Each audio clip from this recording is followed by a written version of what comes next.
Ramadoss versus Anbumani Ramadoss இவங்க ரெண்டு பேருக்கான சண்டை ஒரு வழியாக முடிஞ்சுதுடா அப்படின்னு நினைக்கிற டைமில் இது பெரிய லெவலில் அடுத்த லெவலுக்கு இந்த சண்டை போயிருக்கு. இப்போ ரீசெண்டாக பார்த்தோம் அப்படின்னா வன்னியர் சங்க அலுவலகத்துக்கு வந்து ராமதாஸ் ஐயா அவர்களுடைய தரப்புலேருந்து பூட்டு போட்டதாகவும் அதை எதிர்த்து அன்புமணி அவர்களுடைய ஆதரவாளர்கள் வந்து சண்டை போட்டதாகவும் ஒரு கை கலப்பாகிற அளவுக்கு வந்து பெரிய ஒரு சண்டையாக சர்ச்சையாக வந்து போயிட்டுருக்கு.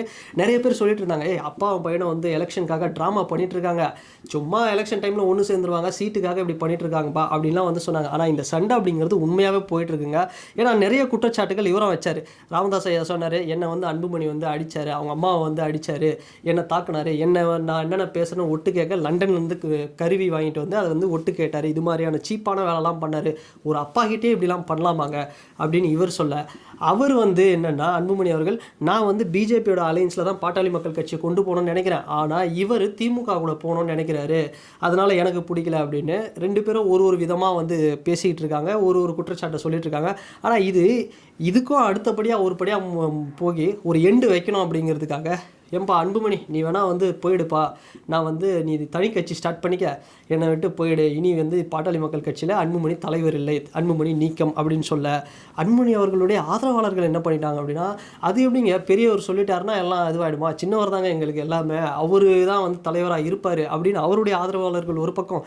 இந்த சண்டை அப்படியே பார்த்தோம் நாளுக்கு நாள். அப்படின்னா இந்த லியோ படத்தில் ஆண்டோனி தாஸ் அண்டு லியோ தாஸ், அதாவது அப்பா பையன் அந்த சஞ்சய் தத்துக்கும் விஜய்க்கும் வந்து ஒரு மோதல் போகும், அது மாதிரி ராமதாஸ் விசஸ் அன்புமணி ராமதாஸ் அப்படிங்கிறது ரொம்பவே வந்து மோசமாக வந்து போயிட்டுருக்கு. அதுக்கு காரணம் இந்த கட்சி பின்னாடி நடக்கக்கூடிய ஒரு வாரிசுகளால் வரக்கூடிய மோதல் அப்படின்னு கூட சொல்லலாம். என்னென்னா அன்புமணி அவர்களுடைய ஒய்ஃபு, அவங்களோட பசங்க, அவர் சைட்லேருந்து எல்லாருமே வந்து பார்த்தோம்னா ஒரு ஆக்டிவாக பாலிடிக்ஸில் வந்துகிட்டு இருக்காங்க. பட் இந்த பக்கம் பார்த்தோம் அப்படின்னா யார், நம்ம ராமதாஸ் ஐயா அவர்களுடைய பொண்ணு, அவங்க வந்து பார்த்தோம்னா அவங்களுடைய பையனுக்கு வந்து ஒரு மிகப்பெரிய அங்கீகாரம் வந்து இந்த கட்சியில் வந்து கிடைக்கல அப்படிங்கிறது ஒரு கோபம். ஸோ இதில் தான் வந்து ஒரு மிகப்பெரிய ஒரு கருத்து வேறுபாடு மோதல் அப்படிங்கிறது எல்லாமே வந்து நடந்துகிட்டு இருக்கு. ஸோ இதுக்கப்புறம் என்ன பண்ணிட்டார், ஃபைனலாக அவ்வளோதான் ஒரு எண்டு நான் வைக்கிறேன் அப்படின்னு ராமதாஸ் ஐயா அவர்கள் ஒரே ஒரு வார்த்தை, நீ போய் தனி கட்சி, நான் ஆல்ரெடி சொல்லிட்டேன்பா அன்புமணிக்கு 2-3 வாட்டி கூட சொல்லிட்டேன், நீ தனி கட்சி ஓப்பன் பண்ணிக்க அப்படின்னு. அவர் தான் கேட்க மாட்டார், திரும்ப இதிலே இருக்கிறார் அப்படின்னு. ஆனால் என்ன கேட்டால், எப்போ ஒரு அப்பா இப்படி ஒரு விஷயத்த சொல்லிட்டாரோ அப்போ வந்து விலகுறது அப்படிங்கிறது தாங்க கரெக்ட். இது எதுக்காக சொல்கிறேன்னா, பாட்டாளி மக்கள் கட்சி அப்படிங்கிறது வந்து இன்றைக்கி சொல்லிடலாம் அசால்ட்டாக, அது வந்து ஒரு ஜாதி வெறி பிடிச்ச கட்சி, அது வந்து வன்னியருக்கான கட்சி, அது வந்து ஒடுக்கப்பட்ட மக்களை நசுக்குவதற்காகவே வந்து வேலை பார்த்துட்டு இருக்கிற கட்சி அப்படிலாம் சொல்லலாம். ஆனால் ஒரு உண்மை என்ன அப்படின்னா, மருத்துவர் ஐயா அவர்கள், ராமதாஸ் ஐயா அவர்கள் வந்து பார்த்தோம்னா அந்த கட்சியை ஒரு மிகப்பெரிய அனைத்து மக்களுக்கும் ஒரு சமமான ஒரு கட்சியாக தான் வந்து கொண்டு போனார். அந்த அளவுக்கு வந்து சிறுபான்மையினருக்கும் சரி எல்லாருக்குமே வந்து ஒரு நிறைய நல்ல விஷயங்கள்லாம் வந்து பண்ணியிருக்கிறாரு. இப்போ ஒரு உதாரணத்துக்கு, இப்போ எத்தனையோ இஸ்லாமியர்கள் வந்து சொல்லியிருக்கிறாங்க, இந்த மாதிரி வந்து நாங்கள் மசூதி கட்டுறதுக்கும் பள்ளிவாசல் கட்ட தர்கா இதுக்கெல்லாம் வந்து பர்மிஷன் கேட்டோம், எங்களுக்கெல்லாம் அதெல்லாம் வாங்கி கொடுத்துருக்குறாரு மருத்துவர் ஐயா, அந்த மாதிரி அவ்வளோ நல்லது வந்து பண்ணியிருக்கிறாரு, நிறைய பேர் சொல்லியிருக்கிறாங்க. ஸோ இதை தாண்டி ஒன்றுமே இல்லாத ஒரு அடிப்படையிலேருந்து ஒரு கிராமத்தில் ஒரு பாட்டாளி, ஒரு சாதாரண ஒரு மனுஷன், அந்த காலத்தில் பார்த்தோம்னா அவருடைய ஐடியாலஜிக்கல் அந்த லீடர்ஸோட ஃபோட்டோலாம் பார்த்தோம்னா அப்படி ஒரு சம்பவம் பண்ணியிருக்கிறார். அப்போவே கார்ல் மார்க்ஸோட படம், பெரியாருடைய படம், அம்பேத்கருடைய படம், இவங்க தான் ஐடியாலஜிக்கல் லீடர்ஸாக ராமதாஸ் ஐயா அவர்கள் கொண்டு வந்து இன்றைக்கி ஒரு மிகப்பெரிய கட்சியாக, அதாவது திமுக அதிமுகவே வந்து ஒரு காலகட்டத்தில் பாட்டாளி மக்கள் கட்சி இல்லைன்னா ஒன்றுமே பண்ண முடியாது போல் அப்படிங்கிற அளவுக்கு யோசிக்க வச்ச காலம்லாம் உண்டு. ஆனால் அதுக்கப்புறம் வந்து இன்றைக்கி இவங்க ரெண்டு பேரோட மோதலுக்கு இவ்வளோ பெரிய விஷயமாக போயிட்டுருக்குன்னா, நம்ம ஓகே சொல்லலாம் அன்புமணி அவர்கள் வெளியே போயிடணும் அப்படின்னு சொல்லலாம். ஆனால் ராமதாஸ் ஐயா அவர்கள் பண்ணி வச்ச வேலைக்கு வேறு வழி இல்லை அப்படின்னும் வந்து நம்ம அக்செப்ட் பண்ணி தான் ஆகணும். அவர் எங்கே போவார் அப்படிங்கிற மாதிரி ஒரு கேள்விக்குறியும் இருக்குது. ஏன்னா 2016 எலெக்ஷனில் நீங்கள் நல்லா எடுத்து பாருங்கள், மாற்றம் முன்னேற்றம் அன்புமணி அப்படின்னு வந்து ஒரு ஸ்லோகனை வச்சு போனாங்களா, அந்த டைமில் பாட்டாளி மக்கள் கட்சி ஒன்று ஏடிஎம்கே டிஎம்கே யார் கூடயாவது போயிருந்தா கூட நல்ல ஒரு சீட்டு வாங்கி ஒரு 20-30 சீட்டாவது வின் பண்ணியிருக்கலாம். ஆனால் இது நான் தனியாக நிற்க வைக்கிறேன், என் பையனை முன்னிறுத்துறேன் அப்படின்னு வந்து எல்லாமே பண்ணிவிட்டு இன்றைக்கி வெளியே போ அப்படிங்கிறதும் வந்து தப்பு தான். பட் வேறு சூழல் இல்லை, பட்டு நீ இல்லைப்பா முடியாது எனக்கு வேண்டாம் அப்படின்னு சொல்லும்போதும் அவரும் வந்து வெளியே போகிறது நல்லதான். இது வந்து நடக்காததெல்லாம் ஒன்றும் இல்லைங்க. என்னை கேட்டால் அன்புமணி அவர்கள் வந்து பார்த்தோம்னா தனி கட்சி தொடங்குறதோ இல்லை வேறு ஒரு குரூப்பு அவர் ஒரு பார்ட்டி ஃபார்ம் பண்ணுறது, வேறு ஒரு குரூப்போட வந்து அலைன்ஸ் போகிறது அப்படிங்கிறது நல்லது தான் அவருடைய ஆதரவாளர்கள் வச்சு. எதுக்காகனா இது எங்கேயுமே நடக்காதில்லை, எல்லா ஸ்டேட்லேயுமே நடந்துகிட்டு இருக்கு.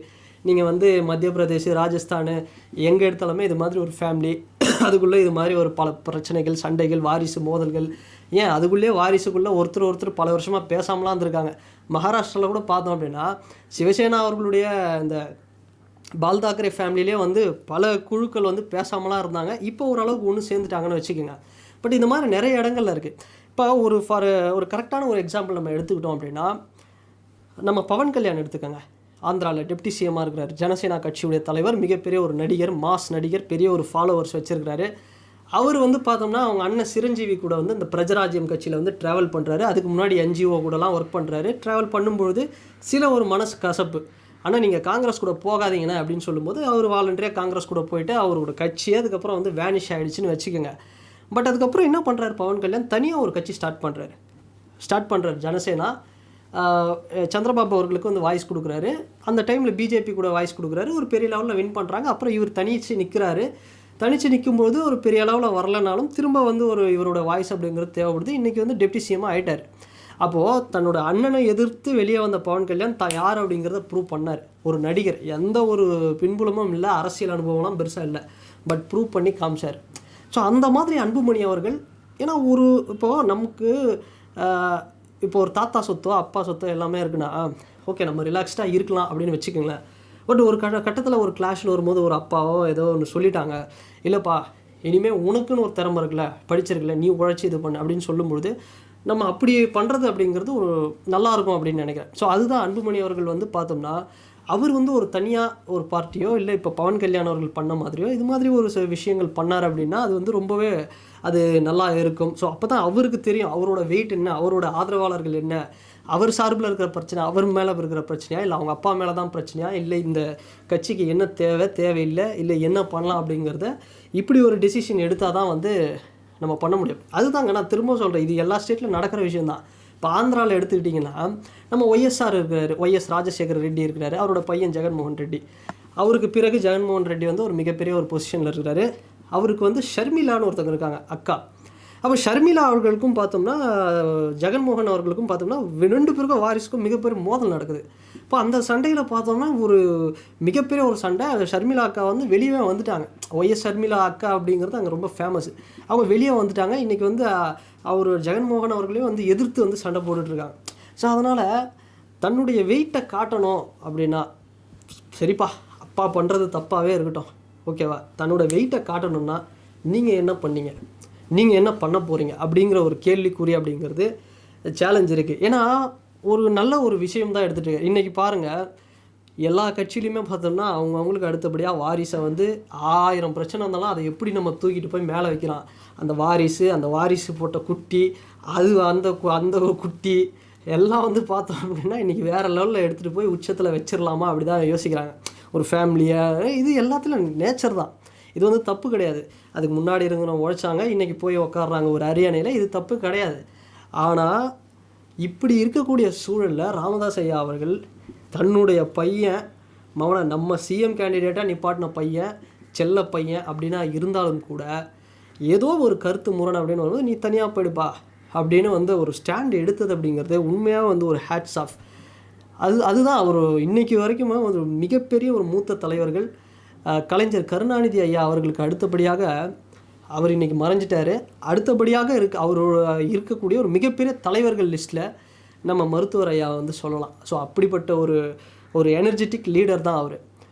ஸோ அப்படிப்பட்ட இருக்கக்கூடியவர். ஸோ இப்படி ஒரு வருத்தமான ஒரு விஷயம் அப்படிங்கிறது கண்டிப்பாக அந்த கட்சி ஆதரவாளர்களுக்கு ஒரு வருத்தத்தை ஏற்படுத்தும். பட் இவர் எடுத்த ஸ்டாண்டு தப்பு இல்லை. பட் இவர் என்ன ஸ்டாண்டை எடுக்க போகிறார், அதாவது ராமதாஸ் ஐயா அவர்கள் எடுத்த ஸ்டாண்ட் அப்படிங்கிறது நான் தப்பே சொல்ல மாட்டேன்.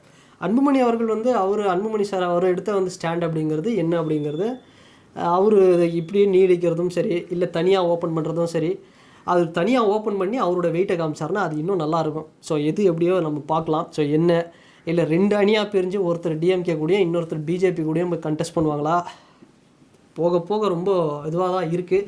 இந்த பிரச்சனை எங்கே போய் முடிய போகுது அப்படின்னு தெரியல. ஸோ பார்க்கலாம். அந்த லியோ படத்தில் சொல்கிற மாதிரி தாங்க போயிட்டுருக்கு.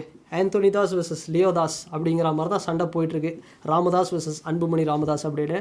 சரி நம்ம வெயிட் பண்ணி பார்ப்போம். ஸோ என்னுடைய ஒப்பீனியன் கருத்து அப்படிங்கிறத நான் இங்கே வந்து சொல்லிட்டேன். ஸோ எப்படி இருந்தால் இது எப்படின்னு அந்த எண்டு ஃபைனல் நான் சொல்கிற ஒரு விஷயம் தான். ஒரு அப்பாவே வந்து இல்லை நம்ம சொல்லிட்டார் அப்படின்னா அந்த டைமில் நம்ம தான் வந்து வெயிட்டு காட்டணும். நம்மளுடைய தனி பலத்தை தான் நம்ம வந்து திறமையின் மூலமாக காட்ட நம்ம முயற்சி பண்ணுறது. அது நம்மளோட கெத்தாக இருக்கும் அப்படிங்கிறத வந்து நான் சொல்கிறேன். ஸோ அதுக்கான எபிலிட்டி இருக்குது. ஏன்னா பாதிக்கும் மேற்பட்டவர்கள் அன்புமணி சாருக்கு வந்து ஒரு மிகப்பெரிய ஆதரவாளர்கள் வந்து இருக்காங்க. நம்ம இல்லைன்னு சொல்ல முடியாது. ஏன்னா அவர் ஒரு பிராண்டாகவே இருக்கிறாரு. ஸோ அவருடைய வெயிட்டை காட்டுவாரா, இல்லை 2 பேரும் காம்ப்ரமைஸ் ஆவாங்களா என்னங்கிறத நம்ம வெயிட் பண்ணி பார்ப்போம்.